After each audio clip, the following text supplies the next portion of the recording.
Good afternoon, good morning, wherever you may be. Thank you for joining us today for our monthly micro lecture series, Executive Insights.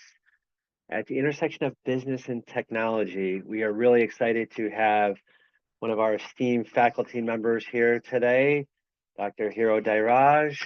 We're going to be talking about redefining HR in the age of AI. Before we do that, I'm going to just remind everybody, if you have any questions, comments, anything like that, please post those in the Q&A chat. And then also keep your eyes there as well, as we will have some questions for you in there too. So a little bit about our program here. This is our team. We are led by Rick Legeski and Molly McGowan.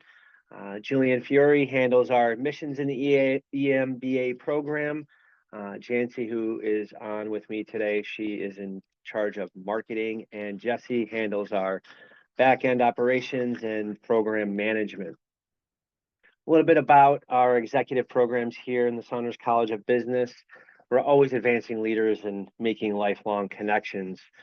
You can work with us with custom exec ed programs, our EMBA program, and then our capstone projects that the participants in the EMBA program do. So with our custom exec ed programs, we cover all different topics in leadership strategy and innovation.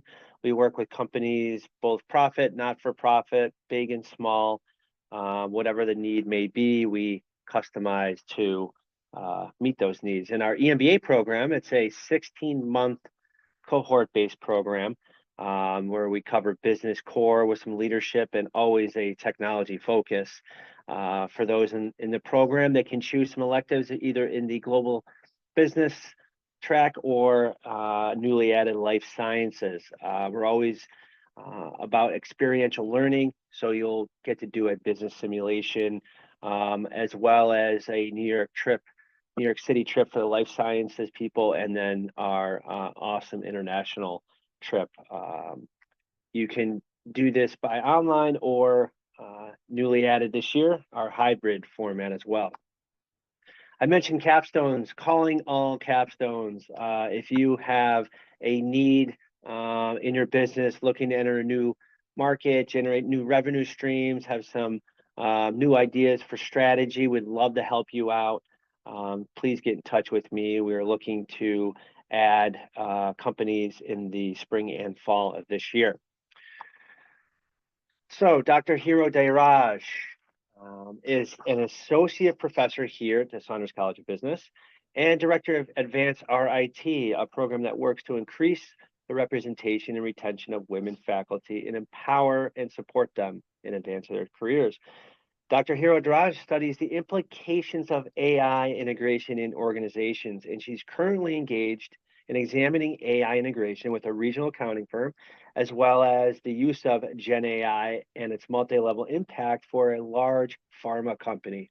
She has worked in media and not-for-profit sectors, as well as trained more than 5,000 professionals in the corporate sectors. She also created one of India's earliest employability programs for rural youth, funded by the World Bank. So without further ado, I'm really excited to introduce you to Dr. Hirudayaraj, and I will stop sharing my screen. Thank you. Thank you, Noah. Good afternoon, everybody. It's nice to see so many people interested in HR showing up at, on a kind of snowy afternoon. Welcome. So as Noah mentioned, I study the implications of AI integration in organizations. What happens when AI is introduced into business functions? What happens when AI is introduced into operational aspects of organizations or businesses? So there is a poll question to begin with. Let's start with a question. Is HR ready for the age of AI? What are your thoughts?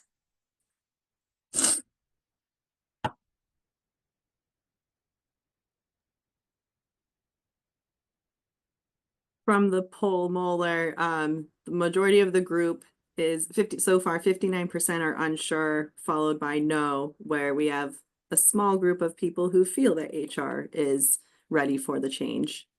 Perfect. So I'm glad people are thinking about this topic, right? What is the role of HR? Where is HR in this entire process of AI integration in organizations, etc.? So today's talk, we would cover, I would give you a background about the evolution of the HR function, HR, where it is at this point in time with regard to AI, and we would set the stage for HR and AI. We would look at the state of affairs in terms of effects of AI in integration based on my research, my readings. Great. And then we will propose a kind of a new role, an emergent role for HR in the era of AI. So it's kind of funny that many of you think HR is not, or at least not sure if HR is ready, or think that they are not actually ready for HR. I don't know if there are any HR professionals in the audience, and I don't know if they would like when we tell them that I'm not sure whether HR is ready for you. So before I go on and start talking about the evolution of HR and HR and its current focus, I want to apologize because I have a bad cold and my voice is kind of muffled. Please bear with me. So in terms of HR and AI, right? Let's look at very briefly look at the evolution of HR down the ages, right? HR in the early 20th century was more of an administrative function, more operational in its focused on payroll, focused on recruitment, etc. Later, somewhere around the mid 20th century, they shifted their focus to personnel management, managing the workforce, managing the people that they had recruited to maximize value for the company. Towards the end of the 20th century, they shifted focus from managing the talent, managing the people, to becoming or taking on a slightly more strategic role, right? How can I support the strategic goals of the organization as a function? How can the HR function work alongside the organization in maximizing value, right? So HR slowly started to get a seat at the strategic table. And towards the end of the 21st century and early 21st century, they kind of evolved into business partners. Technology evolved, a lot of things changed. They had more access to data. So they started becoming more of business partners, focused on maximizing value for the company, right? Now we are in a completely different age. It's a kind of an evolution. We are in the era of AI, right? What do you think is HR's role and focus in the AI era? Where are we and what do you think is HR's role? Any thoughts? Anything on the chat is fine. What do you think HR should be doing in this era of AI?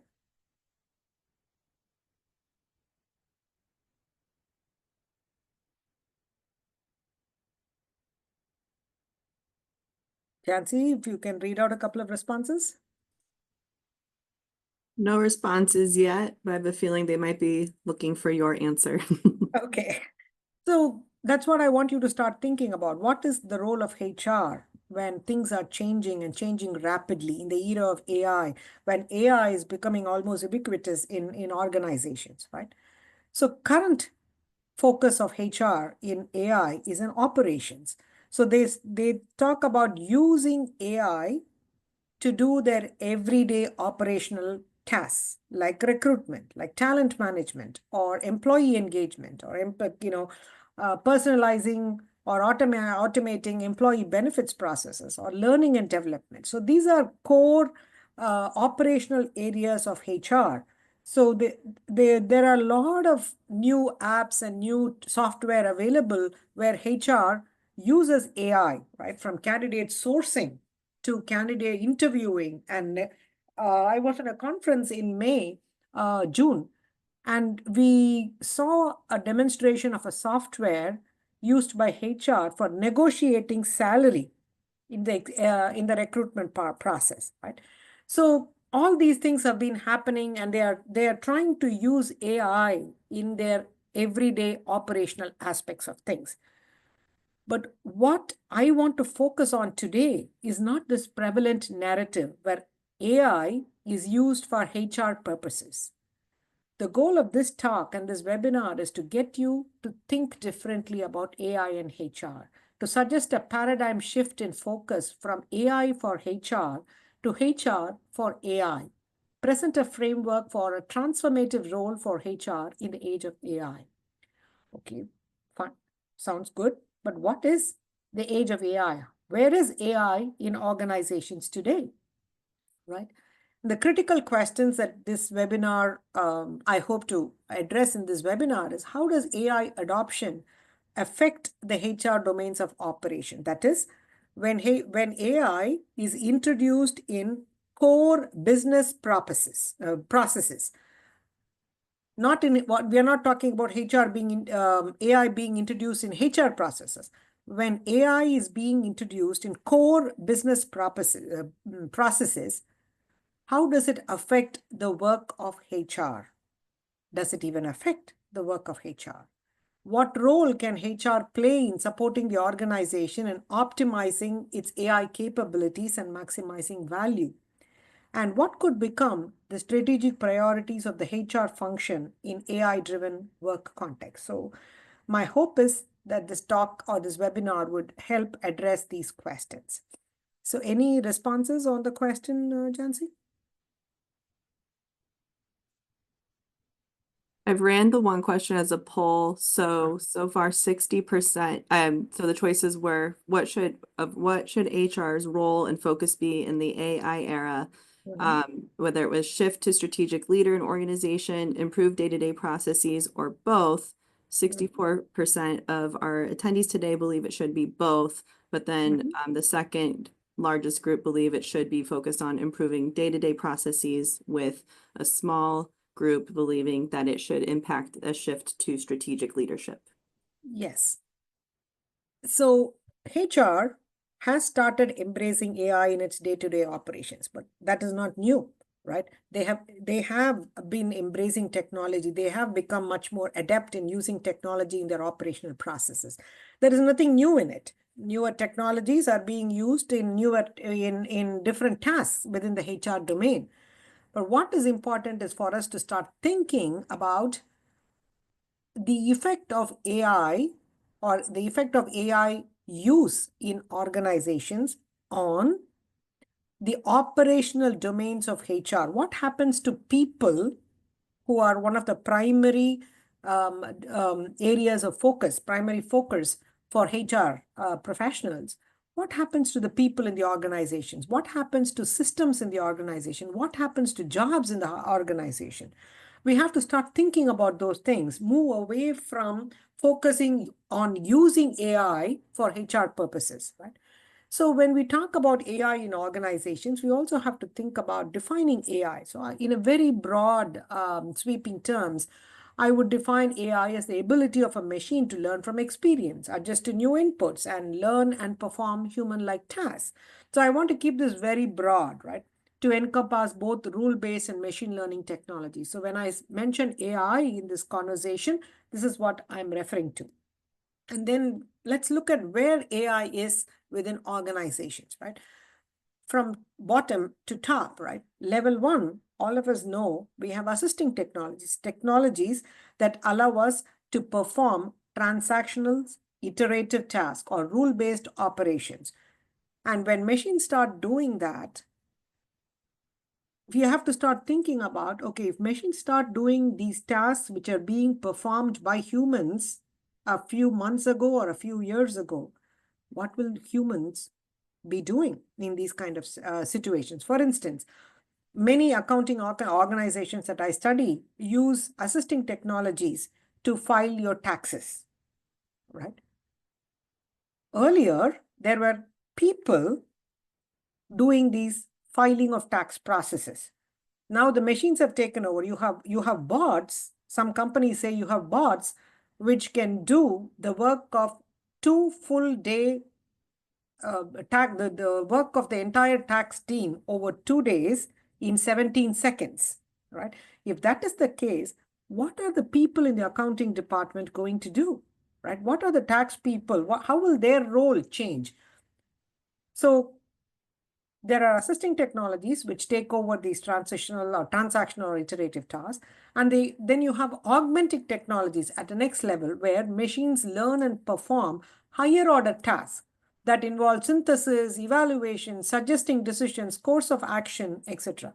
A classic example is our prompts in Netflix or prompts on Facebook or kind of crazy ads that pop up because you were looking for some product on Facebook or Amazon or something like that, or Netflix based on your viewership or history of viewership. Netflix keeps suggesting movies. So what is happening there is machines are evaluating and analyzing and synthesizing and suggesting courses of action. So when machines start doing this, what is the role of human beings? So you have to start thinking about how this would change the role of human beings in organizations.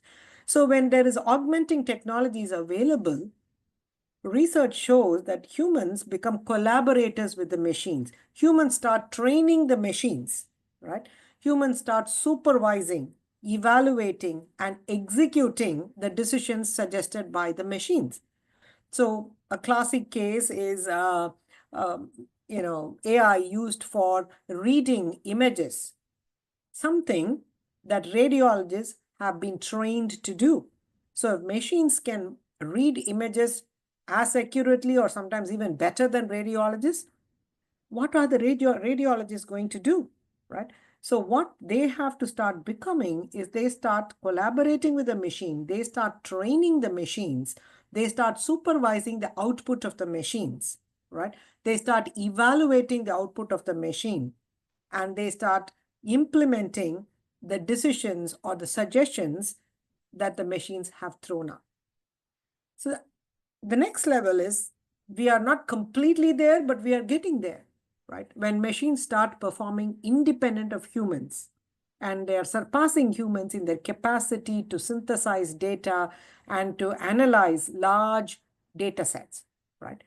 A very classic case is your financial institutions.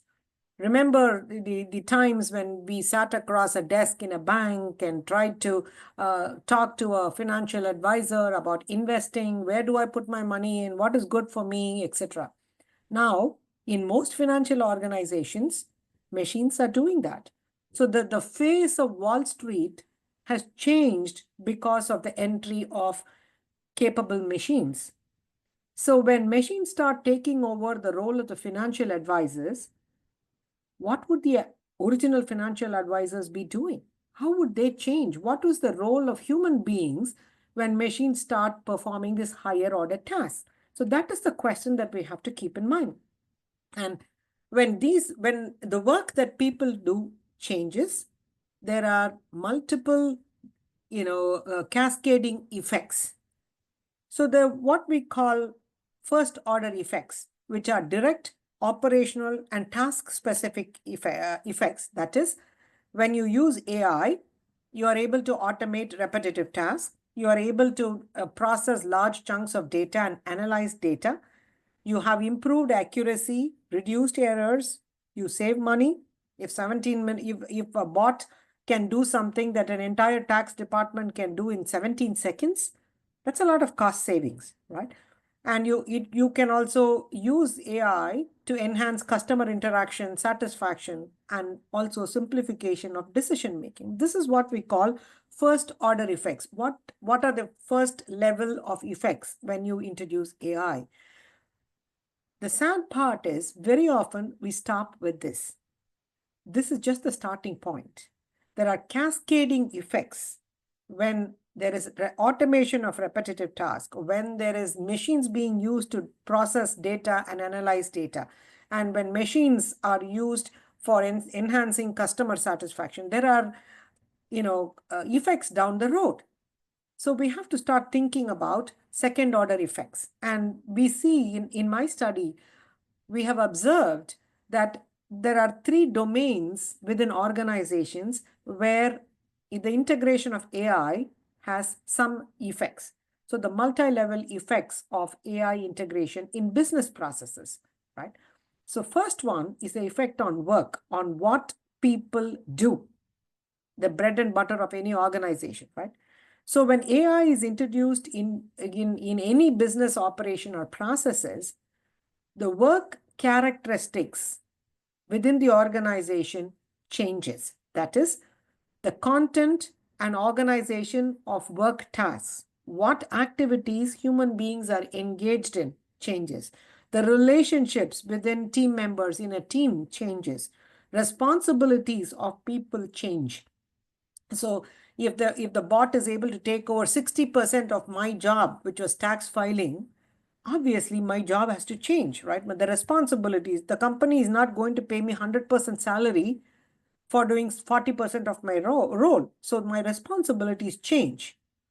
The task characteristics change. That is, the nature and variety of tasks human beings are engaged in changes. In the case of these accountants who are engaged in tax filing, if the bots do the filing, the humans start supervising, evaluating the outcome, checking and training the bots, right? So the task that human beings are engaged in changes, and the variety of tasks that human beings are engaged in also changes, because some of the tasks that they have been doing have been handed over to machines.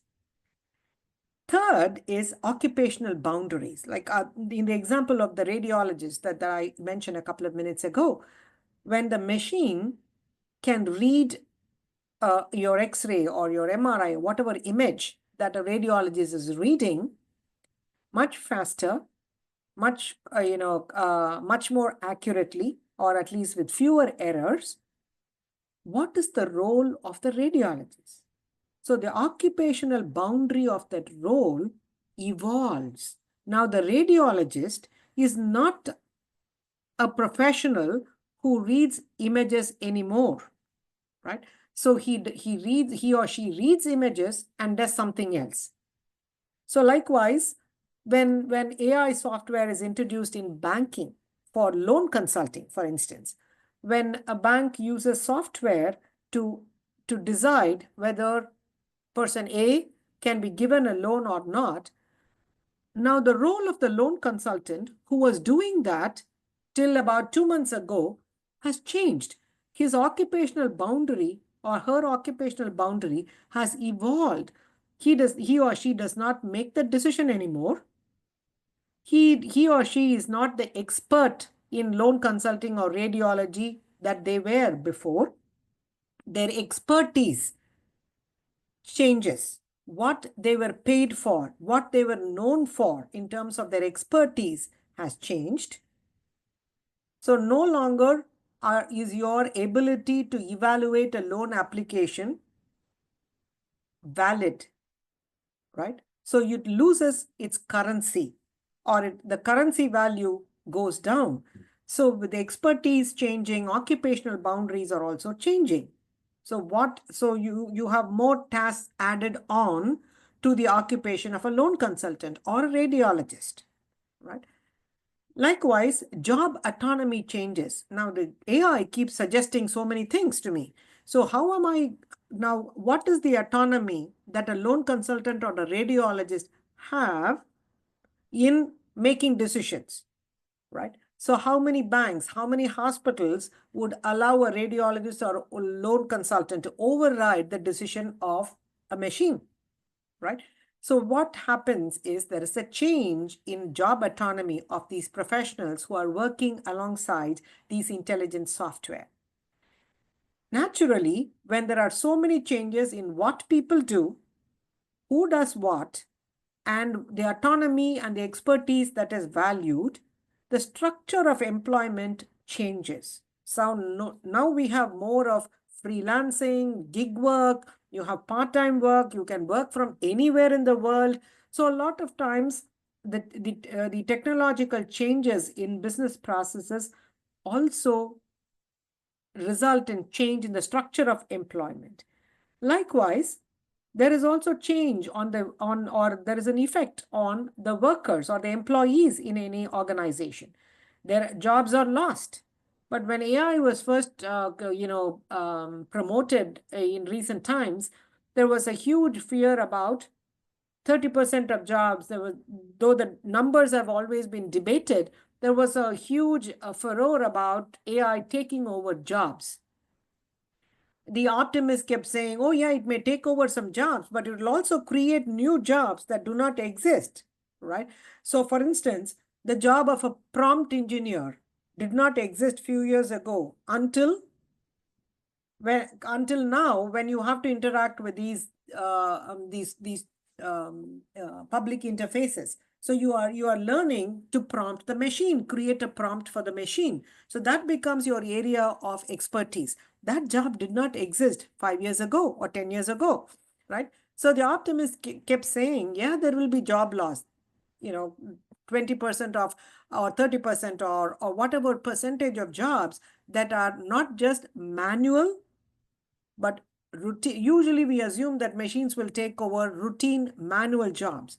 But the difference with AI is it can do routine but cognitive jobs like data analysis or tax filing, which are routine but are rule based.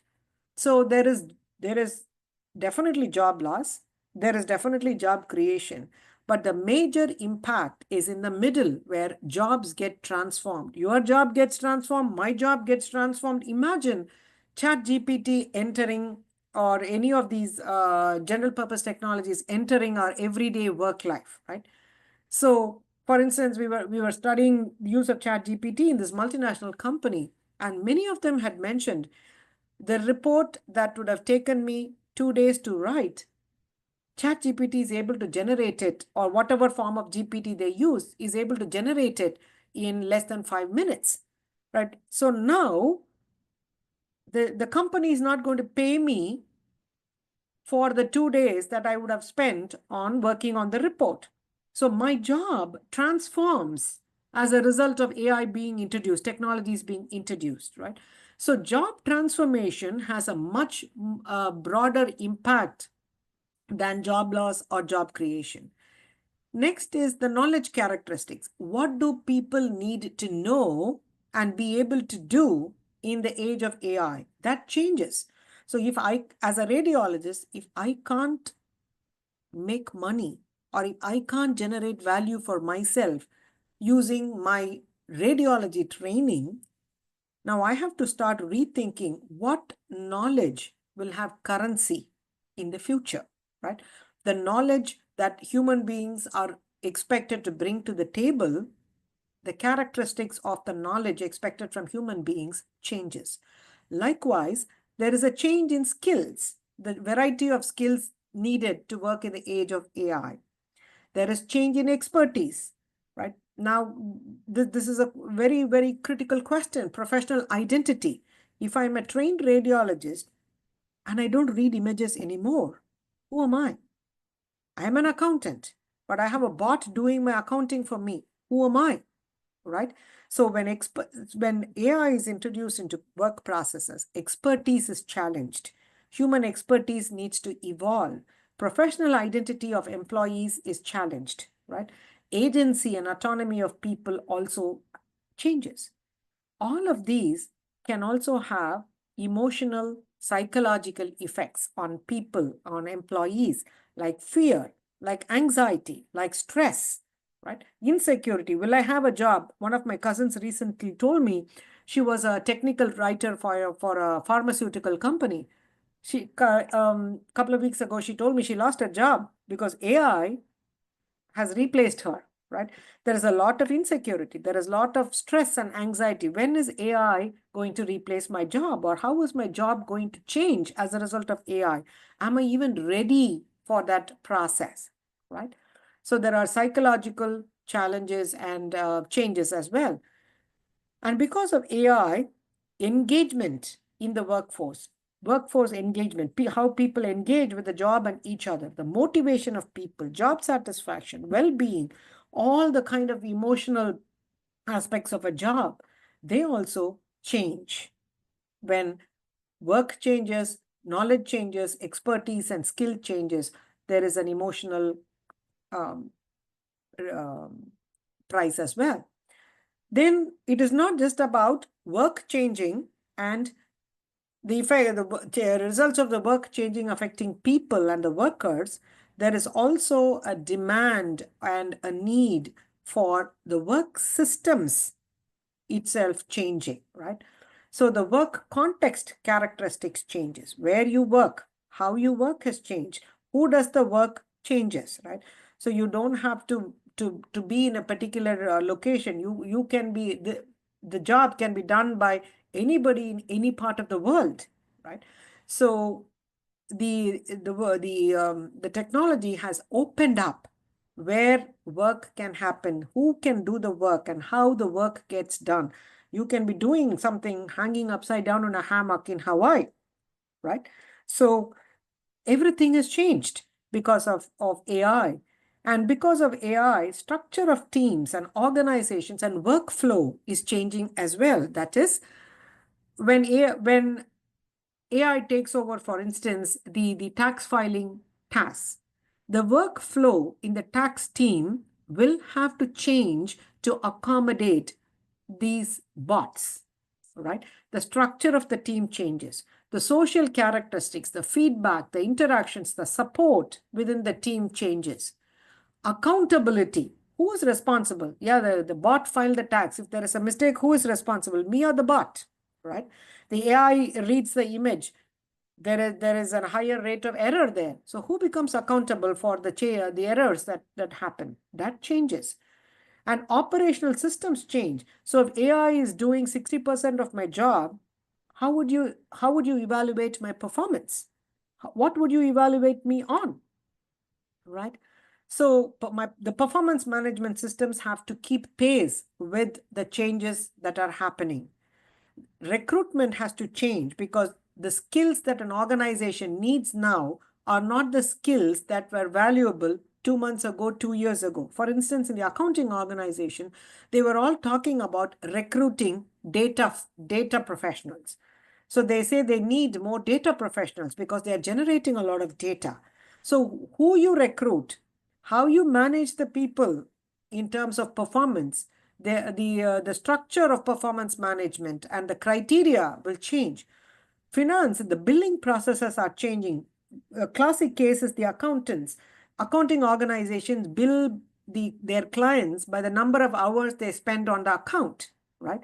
But now if the bot is doing something that the entire team took 2 days to do in 17 seconds, how do you bill the client? You can't bill the client for 17 seconds and still be profitable. So you have to rethink your costing, your billing, your skilling, who needs to be there and what they need to do, what they need to know. How do you prepare the workforce, right? There are also leadership challenges because now leaders are not just supervising human beings. They are supervising bots or software. So how do you engage? How do you encourage people to collaborate with these machines? How do you, as a leader, engage with the tensions that rise with the collaboration or the cohabitation of machines and people? So who you manage, how you manage them, what problems you resolve on a day-to-day basis, all of those things will change for leaders. And obviously, there is algorithmic management. There is a problem in terms of bias, discrimination, dehumanization of work. So these are all effects on the work systems or the organization itself. Now, this brings us to the question, what do organizations need to do to engage with these second level of effects? What do you think they need to do? Any thoughts?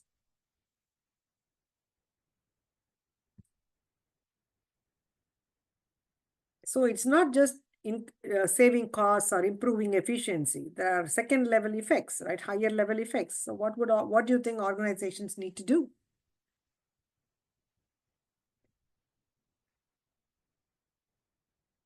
Organizations have to start re-envisioning work. What is the value generating activity within my organization, right?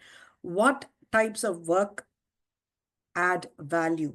What types of work, what tasks and types of work are routine, cognitive, and can be replaced by machines? What type of work or tasks bring high risk and complexity and cannot be handed over to machines directly. So you have to reassess value generation activities within an organization. You also have to think about cognitive work that happens within an organization as human and non-human are shared. That is, how can you distribute, divvy up the cognitive work that happens between humans and non-humans, or how do you get people to share this cognitive work? Then you have to deconstruct the work process itself.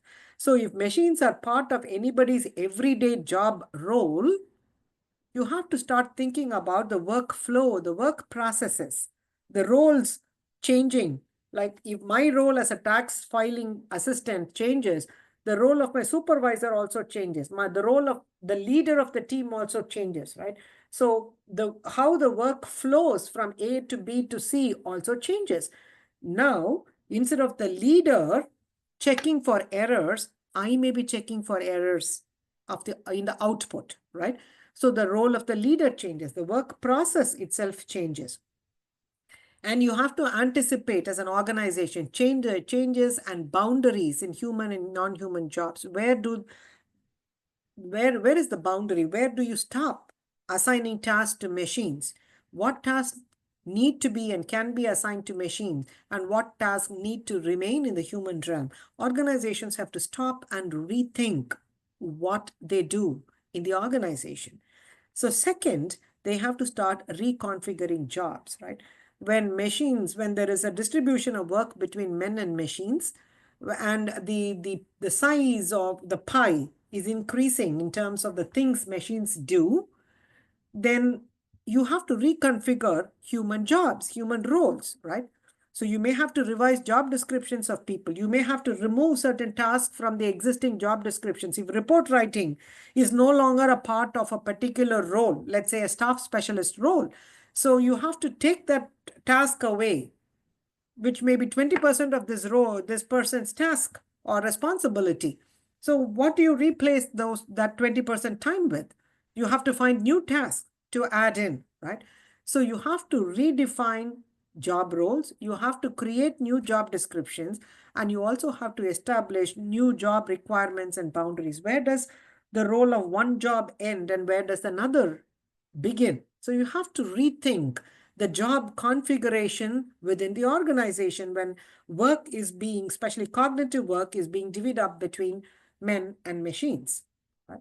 Third level of change is you have to start rethinking the people that you have, right? The skills that they have, the talent that you bring into the organization. You have to rethink what skills are required in the age of AI. That is, what can AI not do? What are the skill sets required by human beings to work alongside AI? So you have to assess your skill requirement and accordingly update the skills. Are you going to buy the skills? Are you going to recruit new people? Are you going to train the existing people? How are you going to upskill or reskill the existing people, right? Then you have to think about redesigning the workplace itself. The systems have to change. Recruitment systems have to change. Policies, like many companies now have policies for ChatGPT use as an example.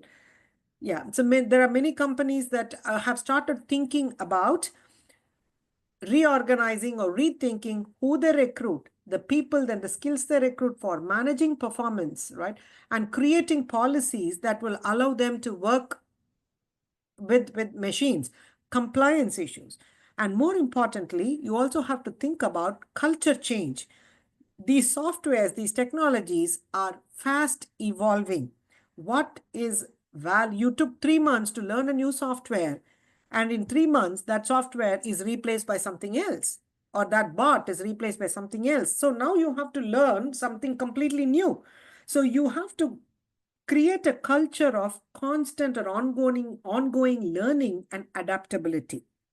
And then you also have to deal with, in addition to the change management and culture and mindset change, you also have to deal with, organizations have to deal with the tensions that arise when AI is integrated, all the kind of emotions that we spoke about, the psychological aspects of dealing with AI, right? So organizations also have to deal with these tensions that arise when AI is introduced. So now we have to start asking, bring it all together. So there are first order changes like increasing efficiencies, reducing cost, speed, etc. Then you have second order effects, which are effect on the workforce and the workplace. Then you have the third order effects, which are, so what do organizations have to do? What activities do organizations have to engage in to manage the multi-level effects of AI integration in business processes, right? So in order to do that, organizations have to first realize that underneath the obvious changes that are happening, there are hidden and not so visible effects of AI, right? So organizations have to learn to deal with these emergent effects that are not immediately visible or obvious. So these invisible or background work that goes on or needs to go on in managing the deeper effects of AI and the emergent human AI configurations is what in our research we call meta work, the work that has to happen on work itself, right? So organizations have to engage in what we call meta work, the background level work, the third level activities that need to happen in order for AI integration to be successful, effective, and maximize the value of AI. AI is not cheap. So how do you maximize? You have to do the meta work or the background, deal with the background changes that happen. And who in the organization can lead or coordinate the meta work and why? Our research shows that the HR function is ideally suited to address these effects because workers, and workplace are integral HR domains of operation. That is their bread and butter. This is what they deal with every day. So any impact on any of these domains, who might be the best to deal with? It is HR, right? But as we asked, is HR today even ready for it? I don't think so. They are still in digitalization mode, looking at AI as a tool rather than they look at AI as a digital tool to get their work done. They still are not seeing it as a transformative technology which demands a transformation of their function itself, right? So they have to shift their priorities from transactional operational HR activities, using AI for transactional operational HR activities, to focusing on transformational potential. How can they engage in transformational and strategic activities in the era of AI? So we suggest that the focus needs to shift from AI for HR. How can I use AI for HR purposes to how can AI become a strategic player and driver in the process of embedding AI within the organization and managing and coordinating the meta work that arises or emerges as a result of these changes. So we have proposed this new framework where when AI is introduced, so HR has to start dealing with the meta work. And what does that entail? Dealing with re-envisioning work, reconfiguring jobs, rethinking workforce, and redesigning the workplace. But this cannot happen overnight. You need specific capabilities to be able to do that. So what are the two fundamental capabilities that you need to engage in meta work? One is what we call digital work design, which is reallocating HR, focusing on reallocating work itself, jobs and tasks, and designing new types of work, changing work responsibilities and distribution of work. So the digital work design capabilities are essential to manage two of the major new or emergent priorities, which is reimagining work and reconfiguring jobs. The next capability is structural digital work, which is learning to adapt and modify core capability, structure, and culture within the organization to reflect the emergent digital human configuration. How do I support the organizations in modifying the core structures, culture, adapting to the changes that are happening, right? So structural digital work capability is essential to perform two of the other emergent priorities, which is rethinking workforce strategy and redesigning the workplace. So we find that integration of AI causes multi-level changes in organization. And the multi-level changes happen in particularly three domains: the domain of work, workers, and work systems. And this has resulted or is resulting in an emergence of meta work or background work that needs to happen. And HR is ideally suited to handle this critical and strategic role of coordinating the meta work. So, and develop the capabilities to engage with meta work, shifting their focus from AI, using AI for HR activities, to start engaging with AI from a transformative perspective where HR enables the integration of AI, or HR supports the integration of AI in organizations. So any, Jancy, how are we on time? Are we good? I would say we're probably at a good spot for Q&A unless Perfect. we're at a good summary spot. Yes, please. Let's stop. Any thoughts, any questions?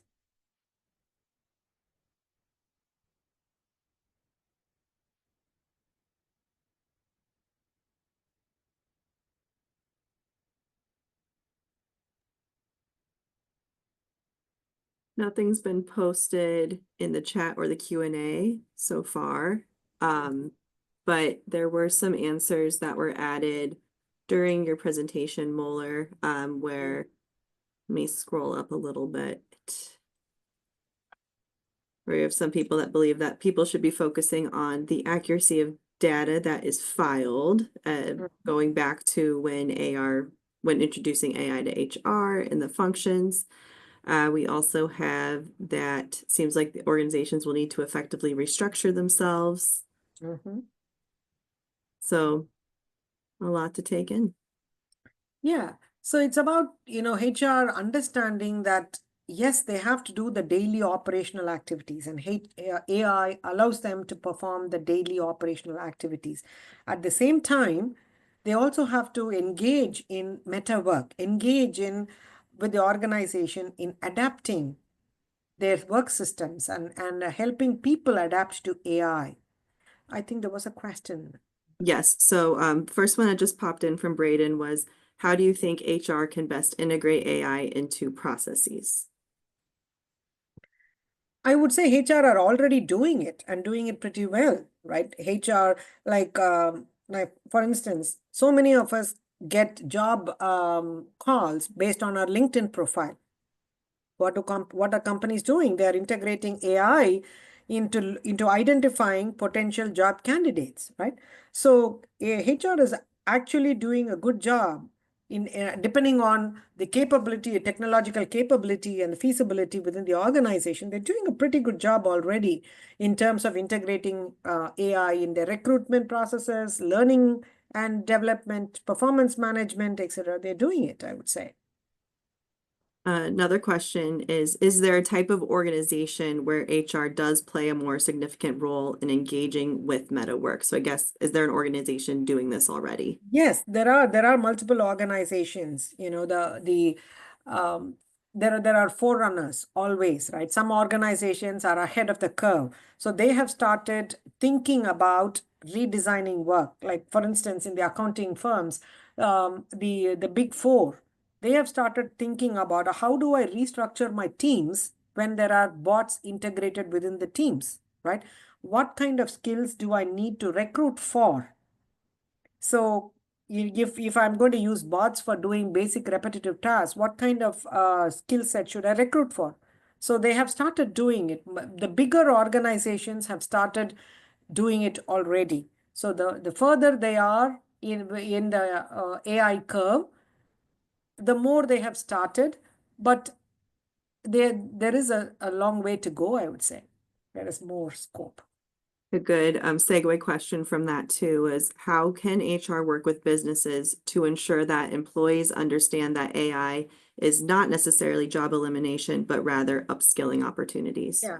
So most of the times when we go to companies and talk to HR people, right, where AI is being introduced into processes, they tell us that we were never invited for the conversation. We were not asked to be part of the process of AI integration.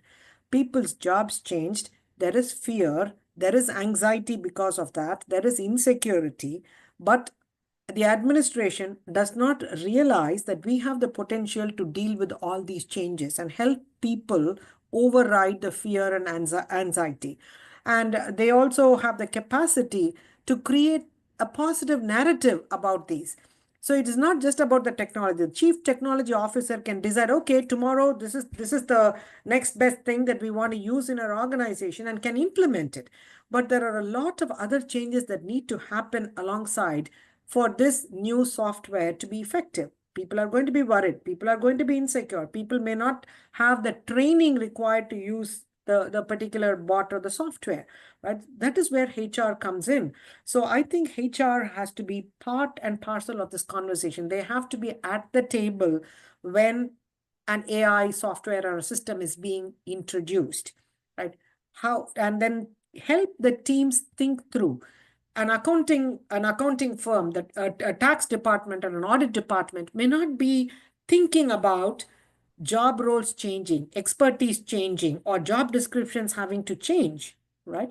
So that is the role of HR. If HR is part of that conversation, that is what I see the role of the strategic role of HR is being part of these conversations where AI integration is happening, and then help the organization with a smoother integration, less negativity, less resistance. Because if the communication is not right, if there is a lot of insecurity and fear, the integration will not be smooth, right?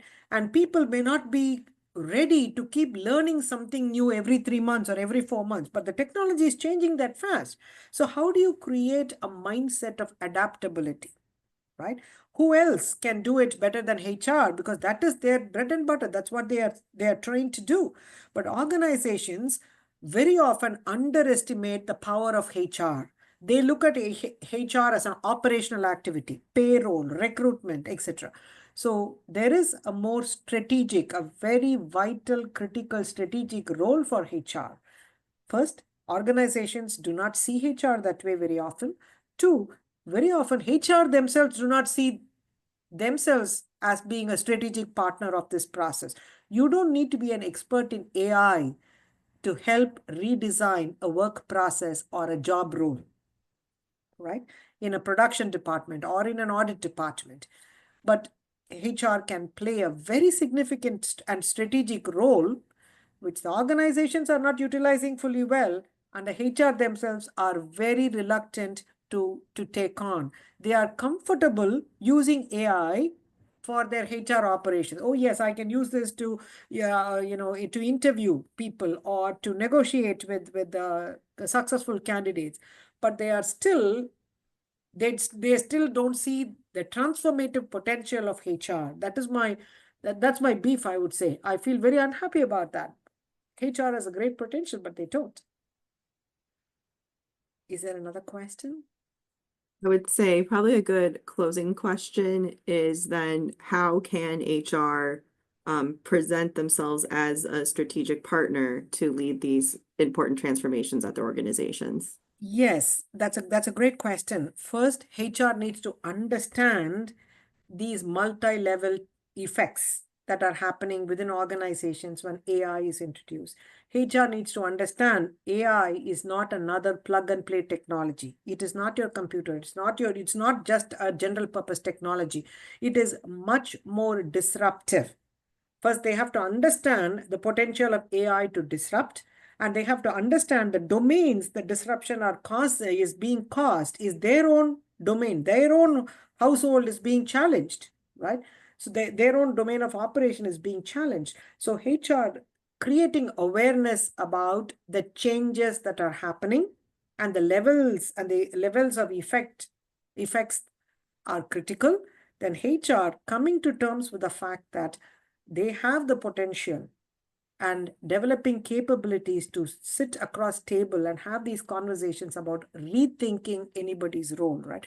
If a teacher's role is changing, if an accountant's role is changing, how do you get the conversation going? HR needs to start understanding that that is their role, right? There is a transformational role that they very often do not want to play. They are hesitant. So this is the time for HR to step up and claim their place in organizations.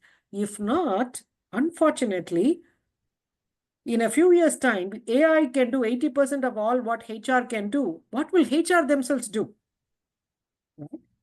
So their function may become defunct or it may shrink considerably. So these changes, this transformative aspect of HR is not going to go away anywhere. That will always remain. As long as AI is there, there will be changes. And dealing with these changes, if HR jumps onto that bandwagon, jumps onto that role, the transformative role, there is possibility of their sustainability. There is possibility of them becoming a real strategic partner in with the organization and claiming their value. I always feel they don't understand their value and they always play below their value. So this is a great time for that. It definitely is. And I think that's a really great spot to conclude today. Moeller, thank you so much for leading this really great discussion and another great way to kickstart 2025 for many of us as we're getting back into it. And I will leave you all today with really quick follow-ups. Just as we mentioned earlier today, we have some great call to actions if you want to stay connected with us as executive business programs. Today's recording will be available at the end of this week if you wish to revisit and also, take notes on what you need to take back to your boss.